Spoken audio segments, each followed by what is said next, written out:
Hello बच्चों, तो आप प्रश्न को देखते हैं। के किन मानों के लिए समीकरण निकाय 3x - 2 गुनी y बराबर 5 और 6x - ky बराबर 8 का द्वितीय हल नहीं है।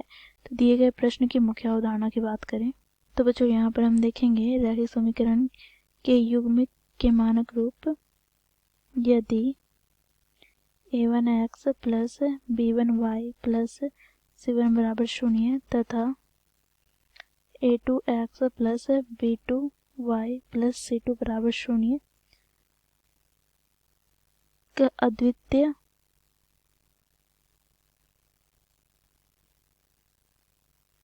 हल है।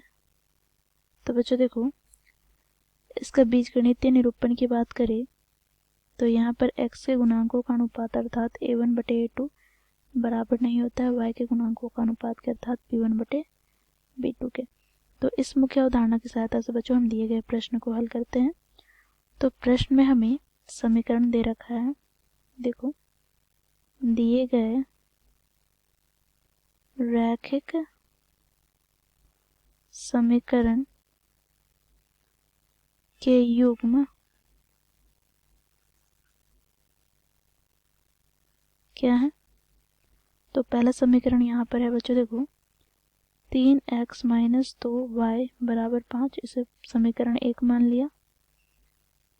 दूसरा यहाँ पर 6x - ky बराबर 8, समीकरण 2। अब बच्चों इससे हम क्या करेंगे, तो रैखिक समीकरण के युग्म के मानक रूप से तुलना करेंगे। तो पहला समीकरण को इससे हम तुलना करते हैं तो a1 का मान हमें प्राप्त हो जाएगा। देखो, पहले समीकरण में x का गुणांक अर्थात 3, b1 का मान प्राप्त हो जाएगा y का गुणांक अर्थात -2 तथा c1 का मान हमें प्राप्त हो जाएगा -5।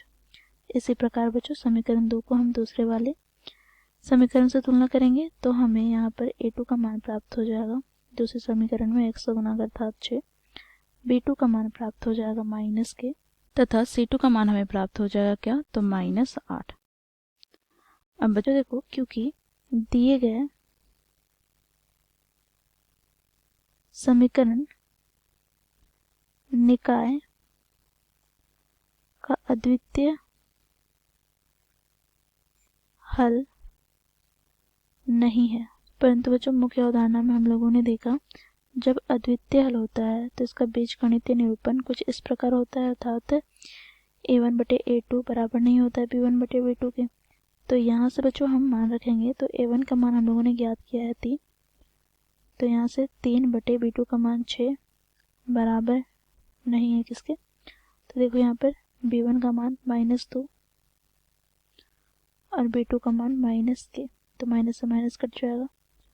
यहाँ से 3 दूनी 6, तो यहाँ से 3 गुना करेंगे तो के बराबर नहीं होगा किसके, 2 दूनी 4 के।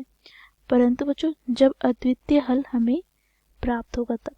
अब प्रश्न में बोला गया है क्योंकि अद्वितीय हल नहीं है तो यहाँ से हम क्या कह सकते हैं, के का मान हम 4 लेंगे।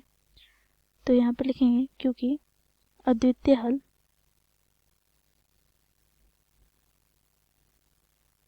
हमें नहीं चाहिए, ठीक है। तो यहाँ से हम के का मान 4 लेंगे। तो के का मान 4 होने पर